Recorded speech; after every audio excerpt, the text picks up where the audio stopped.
Good day, everyone. Welcome to the renal portion of the board examination review. So, at the end of the 30 minutes, I hope that we'll be able to explain the function of the kidneys in maintaining homeostasis and also understand the regulation of blood pressure by the renal system. So, these are my sources. So, currently in the Philippines, chronic kidney disease happens to around 7 million patients, and it's the fourth leading cause of death in 2019. Because of such, we should remember and know about kidneys, and we will begin with the renal anatomy. So the kidneys are pear-shaped, pear organs, both in they're located in the right and the left, to the right kidney being lower because of the position of the liver. So here we have the kidney connected by vasculature through the renal artery and the renal vein, eventually producing urine going down into the ureters and being stored in the bladder and exiting through the urethra.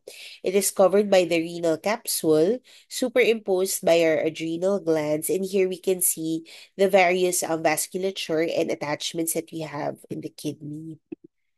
So if we cut through the cross section, we have what we call the renal cortex, which is the outer covering, and then we also have the medulla, which we see in the renal pyramids portion. So again, we see its attachments through the renal artery and the vein, and then here we have, if we magnify it, we have our glomerulus and a renal tubule. So we have our collecting duct eventually leading into our minor calyx and then draining into our major calyx, exiting into our ureter and eventually in our bladder. So other than that, we have in the macrovasculature, we have our renal cortex, as you mentioned. Then these triangular portions are the renal pyramids. Then you would have a renal papilla here. And then also we would have a renal sinus, which is the final opening before we go into the renal pelvis. And then covering the kidney, we would have our renal capsule. So the blood circulation can be traced from the renal artery going into the segmental arteries, which divide into the different ones. And then you would have the interlobar artery. The interlobar artery is usually found in between the renal pyramids. Then when it curves into the base of the pyramids, you have the arcuate arteries. And then eventually we have the cortical radiate arteries. So eventually, when you magnify the part, then you would have your afferent arteriole entering the glomerulus, then the efferent arteriole, then the vasa recta are the ones which are surrounding our renal tubules, and then eventually we have it exiting through the cortical radiate vein, the peritubule, and then the peritubular capillaries. So eventually, it would exit the same way, and then go to the arcuate veins, interlobar veins, and the renal veins. So this would particularly be seen in our renal imaging, wherein the application here would be that you would have in the X-ray the renal shadows, and here we have a stone, wherein after the stone was shockwave was done, we can see here the stent that was inserted, or the double J stent. So the double J stent would extend from the kidney, going into the ureter and then into the bladder. So here we can see the remnants of the stone in part C. And then here we can see that the stone is going down. Here we have the ultrasound of the kidney. So this is the entire kidney. So we would have our cortex and our medulla. So other than that, in the CT scan, we can have here the right kidney and the left kidney. So here we can see that the ureter of the right is dilated compared to the left, indicating that there may be a stone or an obstruction further down. And here we can see our bilateral kidneys as well. Here, the left kidney appears to be larger, indicating a possible obstruction. So here we have the MRI of both kidneys. So these are normal. So in terms of the renal functions, we have that the kidney would take in the blood, filter it, and then return to the body what the body needs, and would release into the urine the items that it doesn't need. So it functions in the excretion of waste, regulation of ionic composition, acid base, blood volume and pressure, concentration and glucose levels, as well as hormone production. So we have our erythropoietin, among others. So if we magnify our kidney, it looks something like this. So it's similar. This is the electron microscopy that we see. So here we see the glomerular tuft, the Bowman space, and these are the different cross sections of the tubule. If we take out the glomerular tuft, this is what our epithelial cells, parietal epithelial cells would look like. Then we would have our podocytes or our epithelial cells, our visceral epithelial cells, wherein it would have its different foot processes. And if we magnify, we can see that the foot processes look like this, increasing the surface area of filtration of our kidney. So when we magnify our kidney, we have our glomerulus and the different tubular segments. So we have our proximal convoluted tubule. Then we also have our loop of Henle, which is composed of the thick descending loop, the thin descending loop, the thick ascending loop, as well as the distal convoluted tubule, eventually leading to our cortical collecting duct and our collecting duct, which will move on to the medulla. Also, in terms of the vasculature, we see the arcuate arteries and veins, and then we have our afferent or approaching arteriole, the efferent arteriole, then eventually we would have our peritubular capillaries, and then it would exit again into our arcuate vein. So again, the tubules would reabsorb things that our body needs and would urinate the items that we don't need anymore.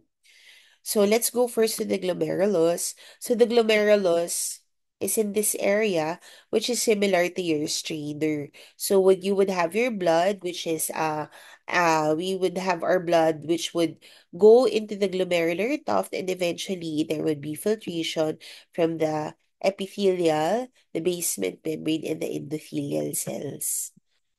So again, this is what it looks like.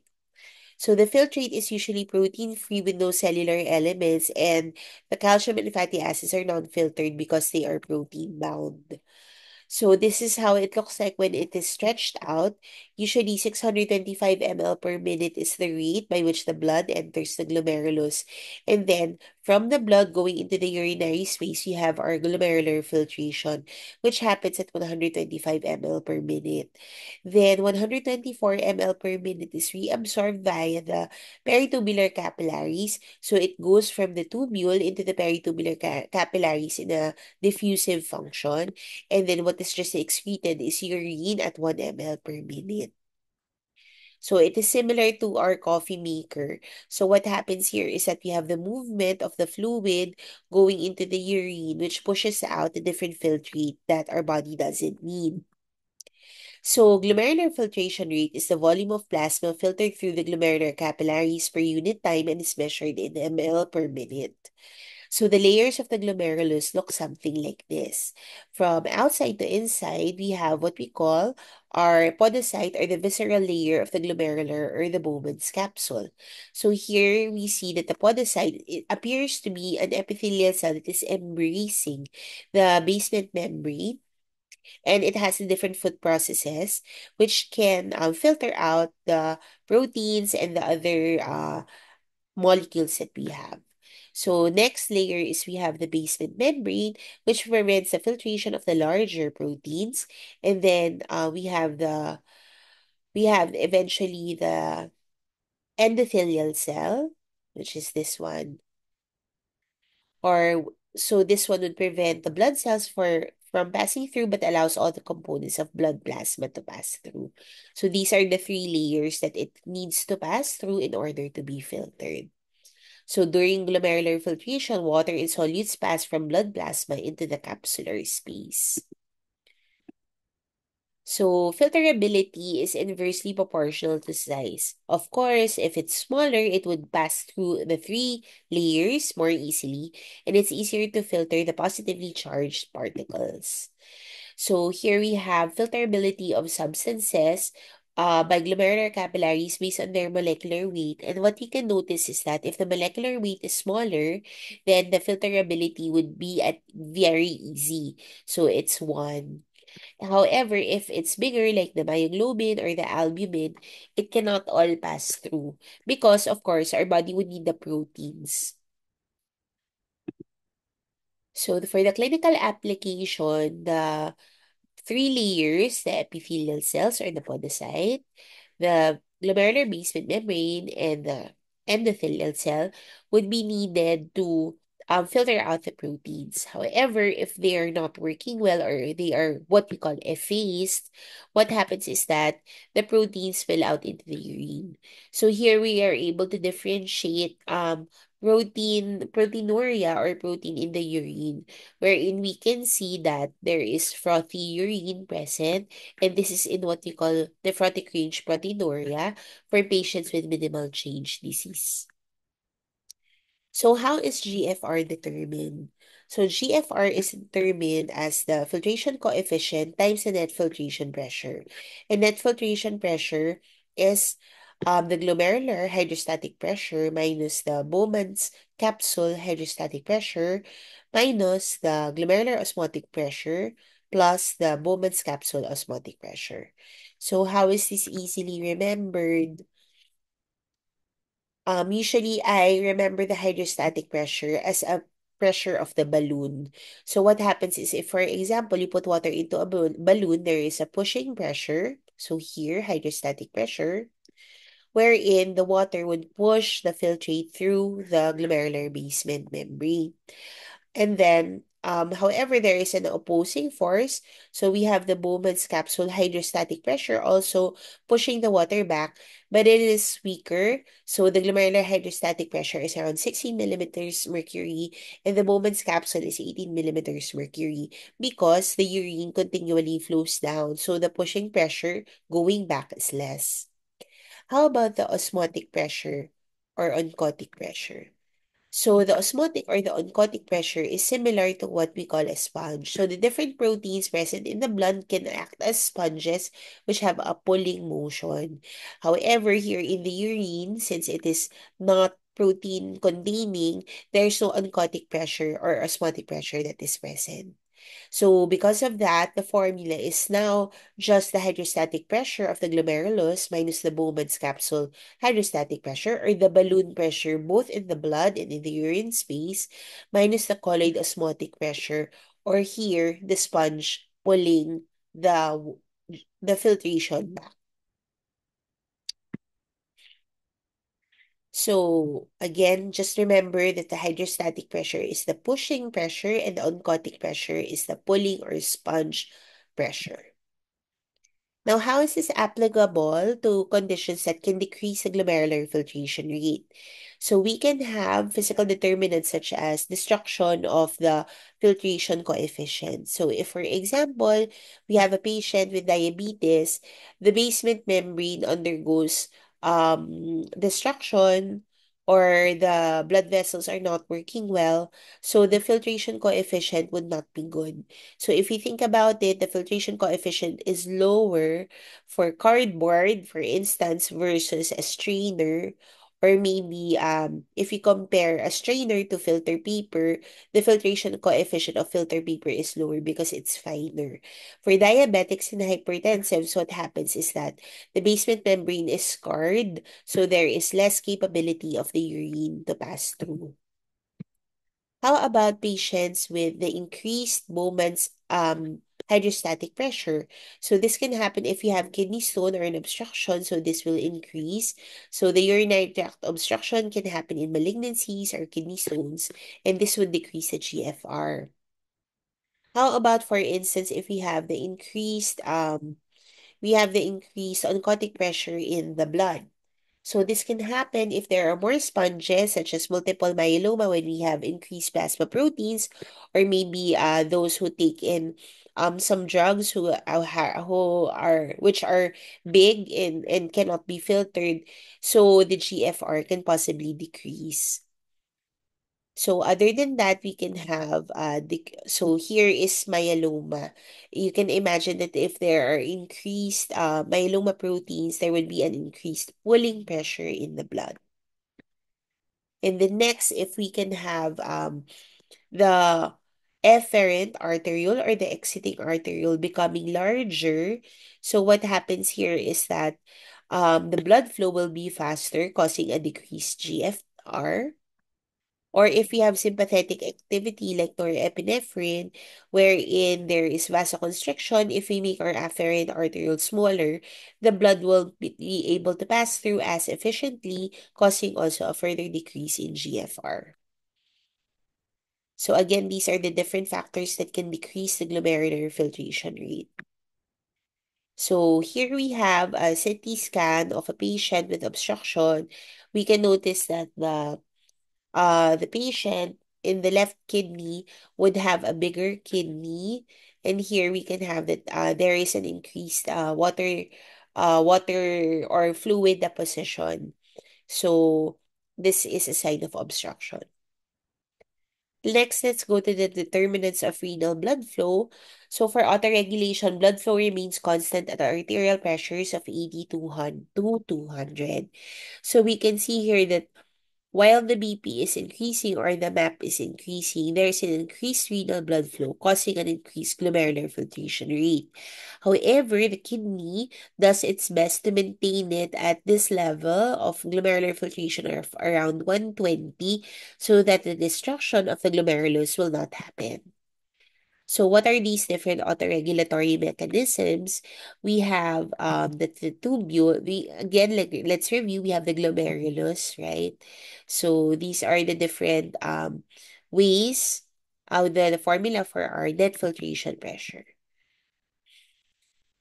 Now, here we have a diagrammatic representation of our glomerulus, our proximal tubule, loop, and also our distal convoluted tubule. You can see here that there is a close relationship between our glomerulus, namely our afferent arteriole, with our distal tubule.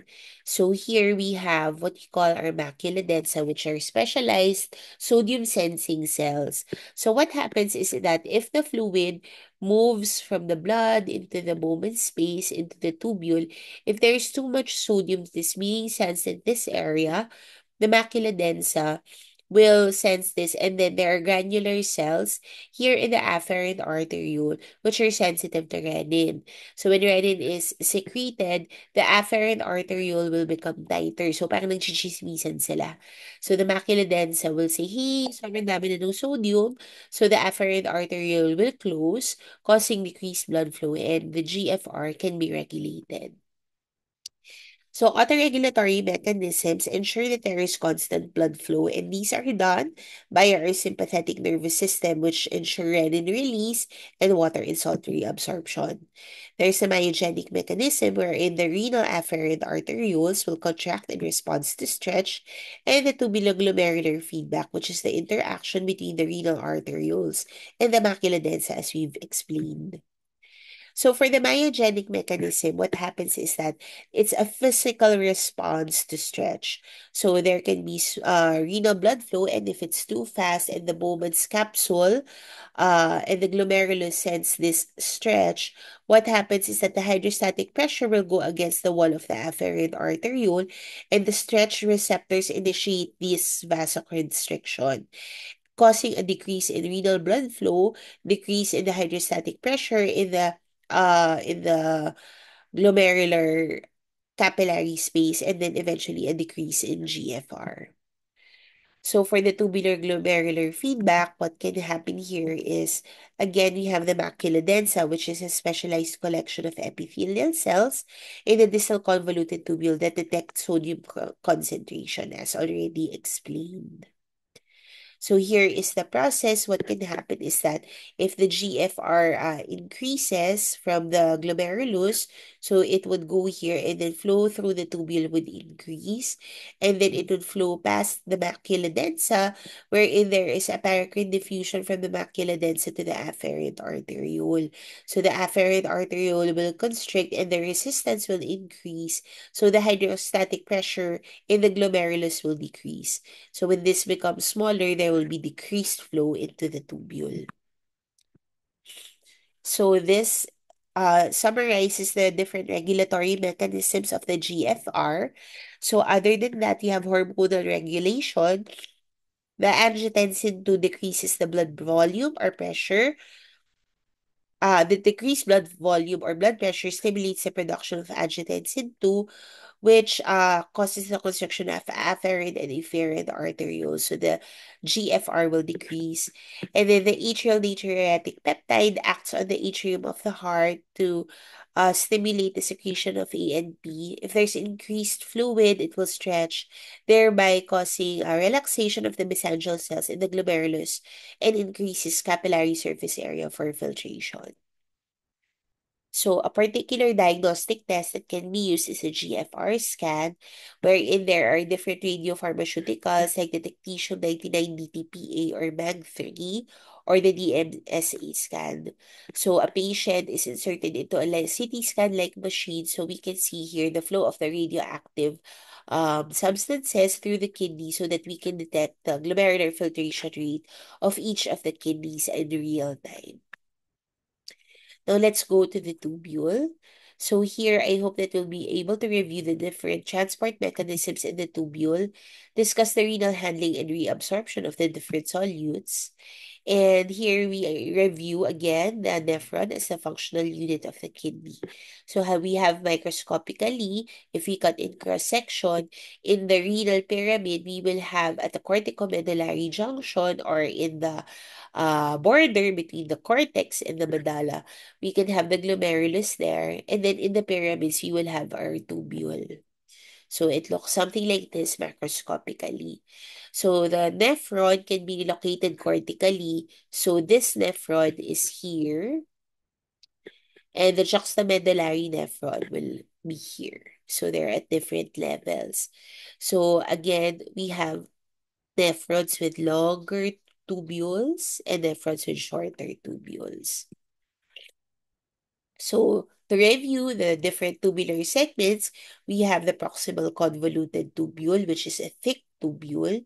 Again, the loop of Henle, which is the thick descending loop, the thin descending loop, the thick ascending loop, and the distal convoluted tubule, wherein we have the connection to the macula densa, to the afferent arteriole, and also the cortical collecting tubule, and eventually the collecting duct.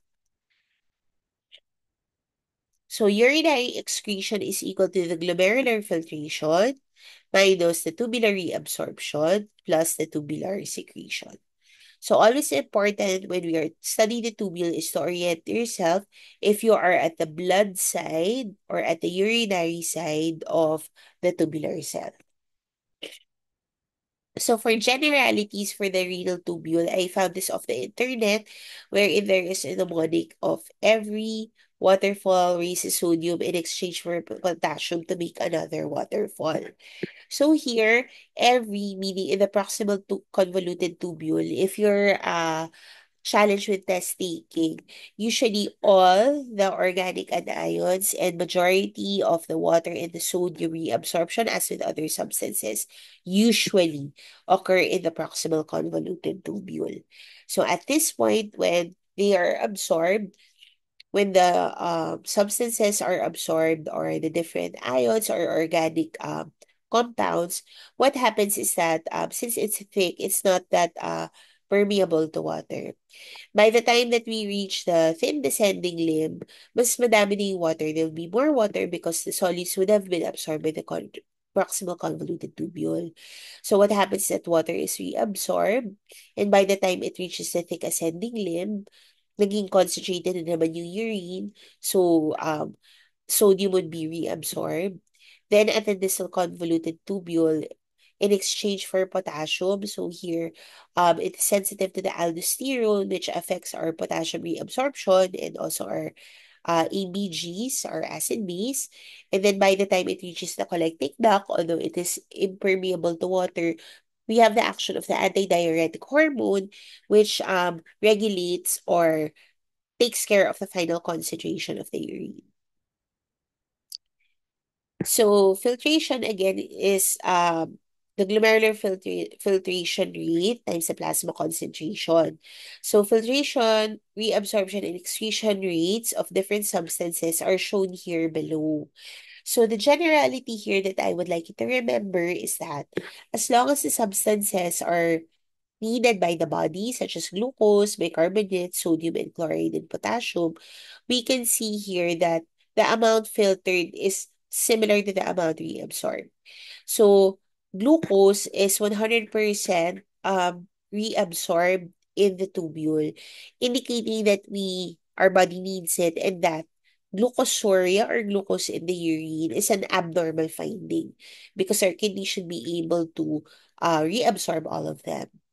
And then the other organic substances that we need, like the bicarb, sodium, and chloride, are 99% reabsorbed, depending on the amount that we take in our diet or the condition of our body. Potassium is 87% reabsorbed, so we can lose some of the potassium if we eat too much of it. And then urea is 50% reabsorbed. Now, creatinine is never reabsorbed. So what happens is that since it's not reabsorbed, it can be a function of the glomerular filtration rate. That's why we use it in our Cockcroft and Galt formulas and also in our CKD-EPI formulas in order for us to compute our GFR. Now, the tubule is highly selective, and the general orientation principle I would like you to have is that in the tubular cell, we would have our urine side, so this would be in the tubule, and we would have our blood side. We would have this in our peritubular capillaries. So, other terms that we use, so we have the urine side or the apical side, and we have the blood side or the basolateral side. So the most important generality that I would like to share is that for most segments of the tubule, the sodium-potassium ATPase pump is located in the basolateral side. So it's important to first know the basal side or the blood side so that we know that the direction of reabsorption would be from the urine going into the tubular cell and then into the blood if it's a transcellular mode of transport. However, if it goes from the urine and moves in between the cell, this is a paracellular transport. Now, the apical side would be usually composed of what we call antiporters or exchangers, which is like a revolving door. Usually, sodium is the one going in exchange for another substance which is going out. So, it's easy to remember that sodium would be usually the one going in because it would exit also through the sodium-potassium ATPase pump to the back of the tubular cell or to the blood side. However, we can also have what we call our co-transporters, wherein we usually have sodium coming in together with another ion or with another substance. So we call this co-transporter, synporter, going from the urine side to the blood side. And again, we also have the transcellular moving through the exchangers and the paracellular transport if it moves in between the tubular cells. So here we have our primary active transport, our sodium potassium ATPase pump, and then our calcium ATP. So for the primary active transport, um, it uses ATP to move from the urine side to the blood side. So the secondary active transport would use the energy from the sodium potassium ATPase pump, and then it's the first line of redistribution between the intracellular and extracellular fluid. So here we have again our sodium potassium ATPase pump, and then next water would move through osmosis here, and then facilitated diffusion can happen if there are substances moving through the transporters from the urine side to the blood side. So the bulk flow would happen if the water moves into the cells and then the solutes move with it. So here is bulk flow. So for the concept of transport maximum, imagine if you were two people trying to catch money. So if the money was this few, we'd be able to catch it. But if you're just one person trying to catch all this money, you'd not be able to do it very quickly. So this is the concept also of transport maximum. So imagine if we have our different substances and then the tubule needs to reabsorb them. So what would happen is that the tubular cells will have just a limited number of transporters that can get the substances. So for this example, it can just reabsorb 5 molecules, solute molecules per minute, and the transport maximum is reached when carriers are saturated. So for glucose example, the transport maximum of glucose is 375 milligram per minute, and the filtered load is usually 125 mg per minute. So what happens here is that you can have an increase in filtered load wherein the kidney would be able to reabsorb them until the level of transport maximum. So what happens is that in excess of this, the glucose would be excreted in the urine. So here we have our plasma glucose concentration and the filtered load. So here we would have our wasted glucose. So transport maximum, this is an example. If, for example, we would have an increased glucose level in the blood and this is filtered with the saturation of 5 molecules per minute, we can see here that the urine is flowing very fast so that it cannot catch everything anymore. So these are the generalities of the different tubular segments. However, However, our time is up. So, I'll just forward the link of the YouTube video to uh, Dr. Teralde so that you can view this in your own time. Thank you very much.